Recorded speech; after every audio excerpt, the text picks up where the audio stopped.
ये लोग कहते हैं गीता को बुलाना होगा, इनकी ऐसी की तैसी कहते खालिस्तान बनाएंगे, इनकी ऐसी की तैसी। खालिस्तान ना कभी बना था, ना कभी बनने देंगे, ना कभी बनेगा। बनेगा तो पहले की तरह हमारी लाशों से गंदी हनेरी की तरह गुजर जाएगा। अरे कौन सा खालिस्तान, अरे कौन सा आंदोलन? क्या यहाँ के लोग बोलेंगे? सवाल सबसे बड़ा कि आप एक अच्छा काम कर रहे हैं, आप हरियाणा को क्यों बदनाम, धरती को क्यों बदनाम चले गए करके, टुकड़े टुकड़े कर दिए किसी के। क्यों? क्या सिख कौम ये सिखाती है? और किसान आंदोलन के हमारे भाई चुप रहे। अरे योधों की धरती है, ये बहादुरों की धरती है, ये अपने मुल्क के लिए खून पसीना बहाना जानती है और बहाती है। और आप हमारी धरती को बदनाम करके चले गए। अरे सिंधु बॉर्डर पर, अरे सोनीपत पे हाथ काट दिए, अरे वहाँ तिरंगे झंडे का अपमान करने के लिए चले गए, अरे वहाँ पे गीता को बुलाएंगे, खालिस्तान बनाएंगे, इनकी ऐसी की तैसी बनाएंगे। अरे ये है आतंकवादी विरोधी फ्रंट के राष्ट्रीय अध्यक्ष मनजिंदर सिंह बिट्टा, जिन्होंने सोनीपत पहुंचकर दीप सिद्धू के भोग पर लगे गीता हटाओ खालिस्तान बनाओ के नारे को लेकर हरियाणा वालों की चुप्पी पर गंभीर सवाल खड़े कर दिए हैं। बिट्टा ने कहा कि हिंदू और सिखों का रिश्ता अटूट है, ये कभी टूट नहीं सकता। मगर जो लोग किसान आंदोलन के बहाने हरियाणा की धरती को बदनाम करके चले गए, उन लोगों पर हरियाणा के लोग चुप क्यों बैठे हैं?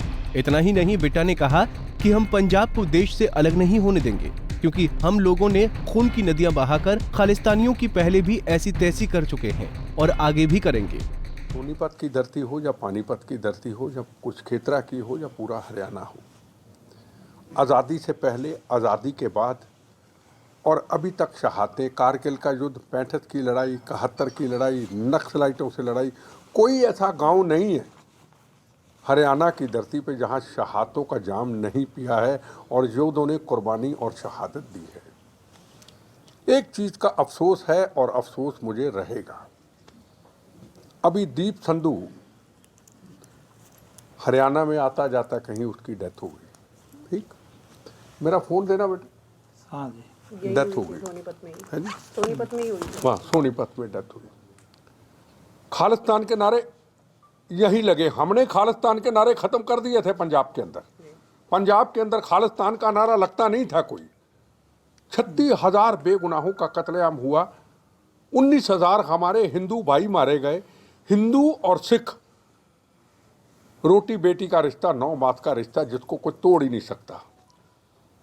हरियाणा के भाइयों ने, सोनीपत के भाइयों ने, आसपास के किसान भाइयों ने पूरा समर्पण किया। किसान आंदोलन को करना चाहिए था, एक आज़ाद विचारधारा है, लोकतंत्र है।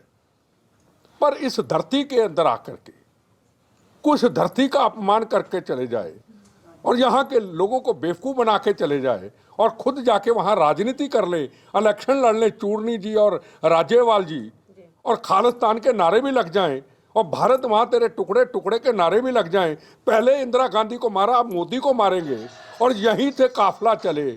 और लाल किला का वो तिरंगा झंडा जो सबसे पहले पंडित जवाहरलाल नेहरू जी ने लहराया, जहां नीचे लाल बहादुर शास्त्री, जहां बाबा साहब अम्बेडकर, सरदार पटेल थे, फ्रीडम फाइटर थे, उस तिरंगे झंडे का अपमान हो जाए, हम क्यों नहीं बोले? मेरा एक सवाल है, यहाँ के जिम्मेदार लोगों से सवाल है मेरा। और वहां जाके अब मैं अगर वीडियो दिखाऊंगा आप हैरान हो जाएंगे। उसके भोग के ऊपर, उसके संस्कार के ऊपर क्या नारे लगे? गीता को बुलाना होगा, खालिस्तान बनाना होगा। खालिस्तान बनाना हमारी मजबूरी है और गीता को बुलाना होगा। गीता को बुलाना मतलब हिंदू राष्ट्र को साइड में करना होगा, हर हिंदू को पंजाब छोड़ के जाना होगा। अरे किसान का कौन सा सोनीपत का ऐसा गांव, कौन सी हरियाणा का ऐसा गांव जिसने जब पंजाब के किसान आए, रोटी का इंतजाम, दूध का इंतजाम, हर चीज का इंतजाम, और पूरे बहने भाई हर गांव से आके इस आंदोलन में शामिल हुआ। और आज ये लोग कहते हैं गीता को बुलाना होगा, इनकी ऐसी की तैसी कहते खालिस्तान बनाएंगे, इनकी ऐसी की तैसी। खालिस्तान ना कभी बना था, ना कभी बनने देंगे, ना कभी बनेगा। बनेगा तो पहले की तरह हमारी लाशों से गंदी हनेरी की तरह गुजर जाएगा। अरे कौन सा खालिस्तान, अरे कौन सा आंदोलन? क्या यहाँ के लोग बोलेंगे कि यहाँ किसान आंदोलन के मेरे भाई, मेरे पिता समान, मैं सिर झुकाता हूं कि आप इन चीजों का विरोध करोगे कि जिन्होंने कहा गीता को बुलाएंगे, जो आप कहते हैं कि खालिस्तान बनाएंगे, और इस धरती पे आकर के तिरंगे झंडे का अपमान करके चले गए। आगे से हमें सबक सीखना होगा। या तो राजनीति ना करते, या तो चुनाव ना लड़ते। भगत सिंह भी चुनाव लड़ सकते थे, चंद्रशेखर आजाद भी चुनाव लड़ सकते थे, वो बच सकते थे, राजगुरु सुखदेव बच सकते। उन्होंने कहा ना, फांसी का रस्सा, हमारे लिए फांसी का रस्सा जरूरी है, आने वाली जनरेशन के लिए भारत आजाद कराना। और ये लोग हरियाणा के लोगों को बेवकूफ बना के आप वहां चुनाव लड़ने चले गए।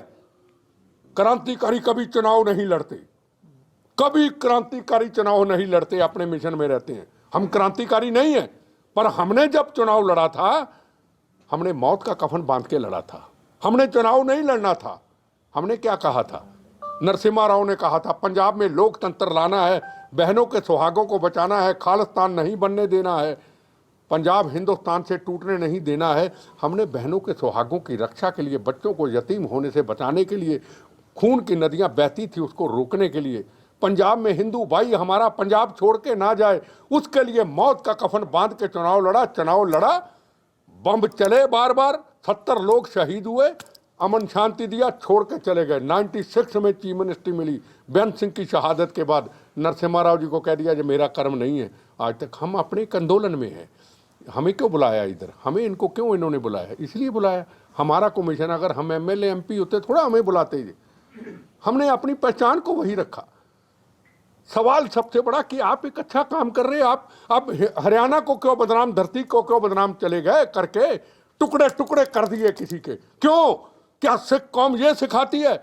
सिख कौम मानवता की रक्षा के लिए बनी थी, उसमें हिंदू भी था, मुसलमान भी था, सिख भी था, ईसाई भी था, और आपने हाथ काट दिए। ऐसे तो अफगानिस्तानी नहीं करते, ऐसे तलिबानी नहीं करते। और हमारी यहाँ की धरती के जिम्मेदार लोग, पॉलिटिकल पार्टियों के लोग और किसान आंदोलन के हमारे भाई चुप रहे। अरे योधों की धरती है, ये बहादुरों की धरती है, ये अपने मुल्क के लिए खून पसीना बहाना जानती है और बहाती है।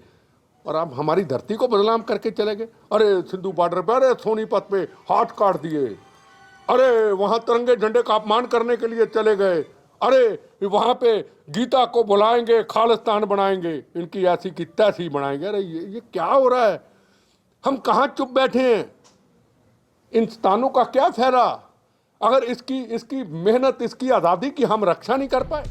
मनजिंदर सिंह बिट्टा ने कहा कि दीप सिद्धू के भोग पर पंजाब में गीता के विरोध में और खालिस्तान के समर्थन में नारे लगे। किसान आंदोलन में तिरंगे का अपमान हुआ। सिंघू बॉर्डर पर एक दलित के टुकड़े टुकड़े काट दिए गए, मगर हरियाणा के लोग चुप बैठे हैं। बिट्टा ने कहा कि हरियाणा की धरती वीरों की धरती है। इस धरती के लोगों ने बड़ी बड़ी लड़ाइयाँ लड़ी हैं और न जाने कितनों ने अपने प्राणों का बलिदान दे दिया है। इसीलिए हरियाणा के लोगों को बेवकूफ बनाकर पंजाब में चुनाव लड़ने वालों को अब जवाब देने की जरूरत है, ताकि ऐसे हालात दोबारा न बने। सोनीपत से पवन राठी, पंजाब केसरी टीवी। हमसे जुड़े रहने के लिए हमारे YouTube चैनल को सब्सक्राइब करें और नई वीडियो की नोटिफिकेशन के लिए बेल आइकॉन को दबाएं। अगर आप ये वीडियो Facebook पर देख रहे हैं तो लाइक जरूर करें और ज्यादा से ज्यादा शेयर करें। धन्यवाद।